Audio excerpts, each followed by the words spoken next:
Seorang pelaku curanmor menangis dan memanggil nama ibunya saat diringkus anggota Reskrim Polres Rejang Lebong, Bengkulu.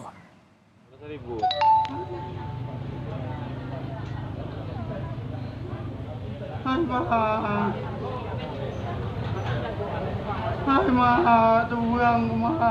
Rejang Lebong, Provinsi Bengkulu. Pelaku merupakan kawanan begal sadis yang sangat meresahkan dan tak segan menghabisi nyawa korbannya saat beraksi. Satu dari dua orang pelaku terpaksa dilumpuhkan dengan timah panas lantaran berupaya melawan. Sedikitnya kawanan ini sudah beraksi di 4 lokasi di wilayah Rejang Lebong, Bengkulu. Salah seorang pelaku juga diketahui merupakan residivis kasus yang sama. Para pelaku dijerat pasal pencurian dengan ancaman pidana 9 tahun penjara.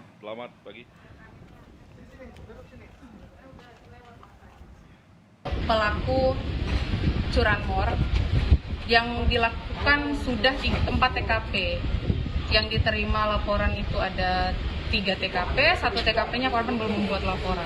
Pelaku yang di sini yang NI itu merupakan pelaku residivis yang mana sudah pernah melakukan tindak pidana begal yang mengakibatkan korban sampai meninggal dunia.